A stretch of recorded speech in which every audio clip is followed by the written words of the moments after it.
UP TET 2020 पर्यावरण के महत्वपूर्ण 15 एमसीक्यू लेके आया हुआ हूँ।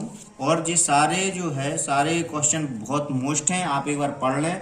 और वीडियो ज़्यादा बड़ी हो जाती है, इसलिए छोटे छोटे आपको पॉइंट बना के दूंगा, जिससे आपकी अच्छी तैयारी हो जाए कम समय में। तो आते हैं, पहला क्वेश्चन देखिए, पर्यावरण अध्ययन यदि अधिगम के एक विषय के रूप में हो तो। आपको 4 पॉइंट दिए गए हैं। पहला कह रहा है, मूलतः इसका बच्चों की अंतःक्रियाओं पर आधारित बाल केंद्रित उपागम होना चाहिए। मूलतः ऐसे बच्चों की अंतःक्रियाओं पर आधारित बाल केंद्रित उपागम नहीं होना चाहिए। इससे बच्चों में पर्यावरण हितैषी जीवन शैली विकसित होनी चाहिए। तो आप देखिए, जे वाला पॉइंट और पहला वाला दोनों मोस्ट है, और इसमें कह रहा है नहीं होना चाहिए, तो जे आपका नहीं होगा। तो इसका आंसर होगा डी, ए और सी दोनों। तो ए सी दोनों होंगे। दूसरा क्वेश्चन है, वर्तमान में उत्तर प्रदेश में कुल वना आवरण एवं वृक्षावरण प्रतिशत है। तो इसमें आपका इस पॉइंट को ध्यान रखना है, वनावरण वृक्षावरण। और उत्तर प्रदेश की बात की जा रही है, इसलिए इसका पॉइंट, इसका आंसर होगा, जी तो है नहीं है, जे नहीं है, जे नहीं है, इसका आंसर होगा 9.18। अगला क्वेश्चन है, पारिस्थितिक तंत्र में अवयवों के चक्रण को कहा जाता है। तो रासायनिक चक्र नहीं कहा जाता है, नाइट्रोजन चक्र नहीं कहा जाता है, ऑक्सीजन चक्र नहीं कहा जाता है, जैव भू रासायनिक चक्र।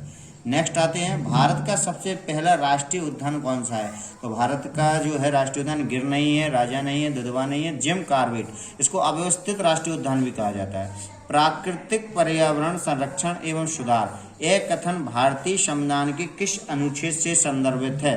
तो ये आप बिल्कुल पॉइंट ध्यान रखें, अनुच्छेद 51A, वेरी मोस्ट क्वेश्चन है। नरोरा परमाणु ऊर्जा केंद्र भारत के किस राज्य में है। ये इसलिए मोस्ट है क्योंकि यूपी टीईटी है और ये उत्तर प्रदेश में है, इसलिए आप ध्यान रखें इसका। किस स्थान पर भारत की केंद्रीय ईंधन अनुसंधानशाला स्थित है। तो ध्यान रखना, रानीगंज है नहीं, बोकारो में है नहीं, नेवली में है नहीं, जियालगोरा। ध्यान रखना, ये वेरी मोस्ट क्वेश्चन है, भारत में केंद्रीय ईंधन अनुसंधानशाला। अगला क्वेश्चन है, पर्यावरण अध्ययन है। ये तो पर्यावरण से संबंधित क्वेश्चन है, इसलिए वेरी इंपॉर्टेंट है। प्राकृतिक और मानव निर्मित पर्यावरण और इन दोनों के मध्य होने वाली अंतःक्रियाओं का अध्ययन, वेरी गुड, यही ही सही है। दूसरा है, केवल जीव जगत और प्रकृति पर पड़ने वाला प्रभाव। तो जीव जगत, सिर्फ जीव जगत और प्रकृति पर पड़ने वाला प्रभाव, केवल वनस्पति जगत पर प्रकृति पर पड़ने वाला प्रभाव। और कह रहा है प्राकृतिक महामारियों का अध्ययन।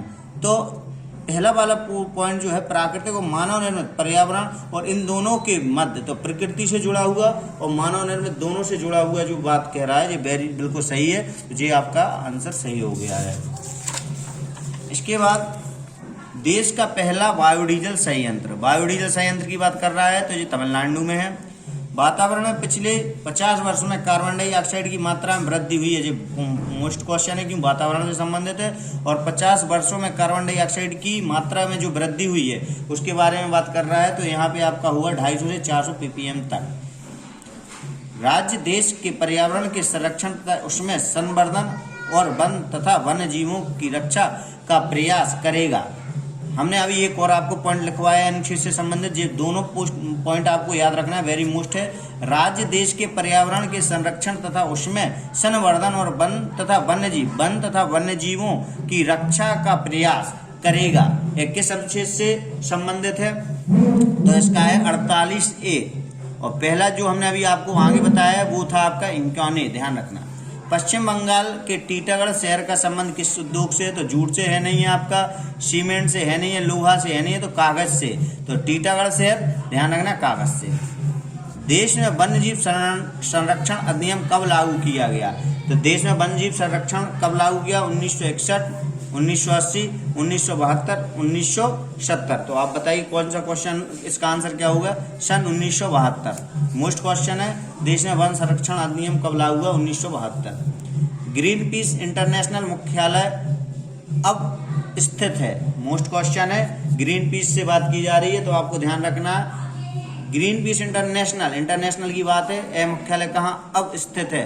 तो नागासाकी में तो है नहीं है, ओटावा में है नहीं है, कैनबरा में है नहीं है, तो एम्स्टर्डम बिल्कुल आंसर सही है। और याद रखना इसका नाम। ग्रीन हाउस प्रभाव में कौन सी गैस प्रमुख है, वेरी मोस्ट क्वेश्चन है। ग्रीन हाउस में अमोनिया नहीं है, नाइट्रोजन नहीं है, कार्बन मोनोऑक्साइड नहीं है, कार्बन डाइऑक्साइड। तो ग्रीन हाउस प्रभाव में कौन सी गैस प्रमुख है। प्रमुख गैस के बारे में कहा जा रहा है, तो कार्बन डाइऑक्साइड। तो ये आपके जो है 15 MCQ आपके हो चुके हैं। अब नेक्स्ट वीडियो में आपको और इम्पोर्टेंट, अभी शुरुआत का वीडियो है, इसके बाद नए नए जो वीडियो आएंगे बहुत इंपॉर्टेंट क्वेश्चन आएंगे, आप एक बार पढ़ लेंगे, आपका पर्यावरण जो भी आपका टॉपिक है वो पूरा कंप्लीट हो जाएगा। आप बिल्कुल परेशान ना हो, सारे नोट्स का अध्ययन करें।